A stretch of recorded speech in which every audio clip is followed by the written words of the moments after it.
ليه دايما بنخاف نبدأ نعمل حاجة جديدة او نبدأ نتعلم حاجة جديدة؟ وليه اصلا بنخاف نطلع من الكومفورت زون بتاعتنا اللي هي منطقة الراحة؟ وايه اصلا هي الكومفورت زون دي؟ انا هنا بعمل محتوى على اليوتيوب بقالي فترة، حاجات تفيدنا وتفيدني معاكم. بعملوا لايك وشير واشتركوا في القناة. اول حاجة، ايه هي الكومفورت زون اصلا؟ الكومفورت زون دي المنطقة اللي انت قاعد فيها دلوقتي، اللي انت تحسها هي منطقة امان وحاجة مألوفة بالنسبة لك. انت عارف اللي انت هتعمل كذا هتوصل لكذا، لكن انك تبدأ حاجة جديدة وتطلع من المنطقة دي وتبدأ حاجة جديدة، قاعد على الموبايل بسكرول، انا عارف ان انا هيجيلي دوبامين مزيف، انا عارف هيحصل ايه. انا بتعلم حاجة اصلا اوريدي وبشتغل عليها او بلعب مثلا لعبة انا عارفها، انا عارف ايه اللي هيحصل في لما العب اللعبة دي، وهكذا بقى. يعني انت حاجة انت بتعملها وعارف هتوصل منها لايه. لكن بقى انك تطلع من الكومفورت زون دي وتتعلم حاجة جديدة انت مش عارف توصل لايه، او احنا مش عارفين اصلا هنوصل لايه.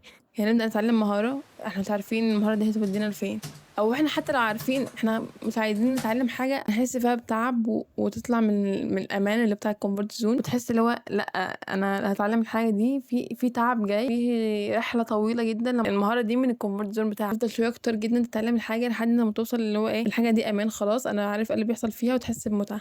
فعشان اصلا توصل للمرحله انك تكون بتتعلم الحاجه دي بشغف وتكملها وتقعد كام شهر وكام سنه تتعلم فيها، دي يعني محتاج تطلع من الكومفورت زون بتاعتك. في مقوله انجليزيه بتقول life begins at the end of your comfort zone. الحياه بتبدا لما تطلع من قوقعتك او من الكومفورت زون بتاعتك، تسيب الكومفورت زون بتاعتك دي وتطلعي منها، تسيب الحاجات المألوفه وتبداي تعملي حاجه انت اصلا عايزه تعمليها، بس انت خايفه تعمليها عشان الحاجه دي فيها خوف وفيها قلق، مش عارفه توصل لايه. اول ما تطلع من هذه المنطقه يعني اللي هي بتاعه الكومفورت زون، هتحس ان حياتك بتبدا بقى. انت خايفه تبداي الشغل، تبداي شغل، انت بتطلع من منطقه الامان بتاعتك اللي هي البيت او اللي هي المكان اللي انت قاعده فيه حاسه براحه وامان وحاجه مألوفه. اول ما بتنزلي مثلا الجيم، ايا كان المهاره اللي تبداي تتعلميها او الخطوه اللي تاخديها، انت كده بتطلعي من الكومفورت زون بتاعتك، فده حاجه بتجيب قلق طبعا. يعني في اصلا دراسات بتقول ان الانبساط بتاع الانسان وقت الشغل اللي هو الانشغال او التخطيط لعمل حاجه او بدايه انك تتعلمي حاجه، مش الشغل اللي هو الورك او الشغل اللي هو الشغل ذات نفسه، لا، الشغل اللي هو الانتاج. يعني الانبساط وقت الانتاج اكتر كتير من وقت الراحه، وده حتى احسها ملموسه عندي. اللي هو لما مثلا انا على تيك توك والحاجات دي بحس ان انا المفروض اعمل حاجه، بس هي الحاجه انا بخاف ابدا اعملها. لما ابدا اعمل حاجه مثلا بسجل الفيديو او بمنتجه او بعمل حاجه، انا دلوقتي انا مبسوطه اكتر 100 مره من الوقت اللي انا كنت مثلا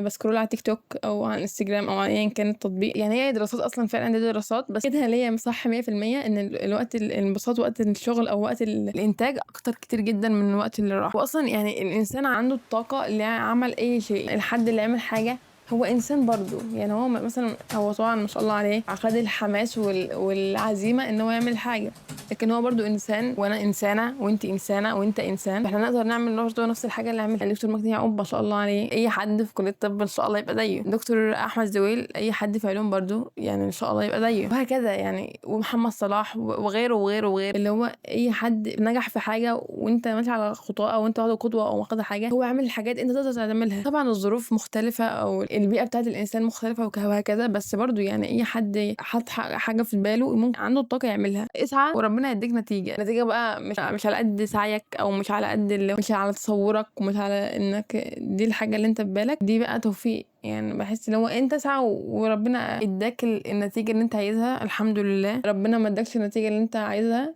الحمد لله برضو، واكيد ربنا سايب لك حاجه حلوه وخير في حاجه تانية. وفي اصلا مقوله لابن تيميه: نفسك ان لم تشغلها بالحق شغلتك بالباطل.